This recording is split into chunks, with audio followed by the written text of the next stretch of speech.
السلام علیکم ورحمۃ اللہ وبرکاتہ۔ پیارے دوستو، آج کی اس ویڈیو میں ہم آپ کو بتانے والے ہیں کہ افطار کے وقت میں کس وقت اور کس طرح دعا قبول ہوتی ہے، ساتھ ہی ساتھ دعا کے 5 درجات کیا ہیں ان کا بھی ذکر کریں گے، اور اس کے علاوہ بہت کچھ اس چھوٹی سی ویڈیو میں ہم آپ کو بتانے والے ہیں۔ تو دوستو، ویڈیو بہت ہی دلچسپ اور معلوماتی ہونے والی ہے۔ آج کی اس ویڈیو سے آپ کی معلومات میں بہت زیادہ اضافہ ہونے والا ہے، اس لیے گزارش کروں گا کہ آخر تک ضرور دیکھ لیں۔ پیارے دوستو، روزہ دار کتنا خوش نصیب ہوتا ہے کہ ہر وقت اللہ تعالی کی رضا حاصل کرتا رہتا ہے، یہاں تک کہ جب افطار کا وقت آتا ہے تو اس وقت وہ جو کچھ بھی مانگتا ہے اللہ تبارک و تعالی اسے اپنے فضل و کرم سے قبول فرما لیتا ہے، جیسا کہ حضور صلی اللہ تعالی علیہ وآلہ وسلم نے ارشاد فرمایا کہ 3 لوگوں کی دعا کبھی رد نہیں کی جاتی۔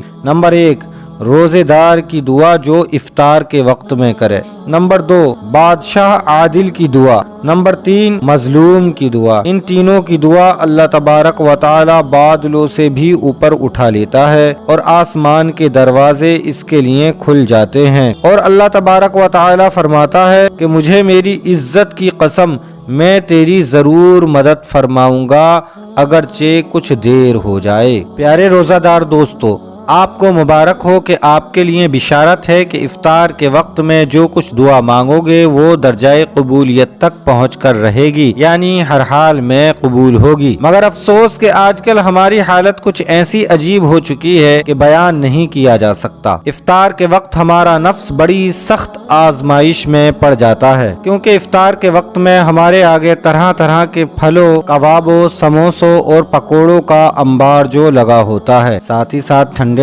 اور میٹھے میٹھے شربت کے جام بھی موجود ہوتے ہیں۔ بھوک اور پیاس کی شدت کے سبب ہم نڈھال تو ہو چکے ہوتے ہیں، بس جیسے ہی سورج ڈوبتا ہے ہم کھانوں، شربتوں، پکوڑوں پر ایسے ٹوٹ پڑتے ہیں کہ ہمیں کوئی دعا یاد ہی نہیں رہتی۔ دعا تو دعا، ہمارے بے شمار اسلامی بھائی افطار کے دوران کھانے پینے میں اس قدر غرق ہو جاتے ہیں کہ ان کو نماز مغرب کی پوری جماعت تک نہیں مل پاتی، بلکہ معاذ اللہ کچھ تو اس قدر سستی کرتے ہیں کہ گھر پر ہی افطار کر کے وہیں پر بغیر جماعت کی نماز پڑھتے ہیں، اور بعض تو ایسے ہیں جو پڑھتے ہی نہیں۔ توبہ توبہ۔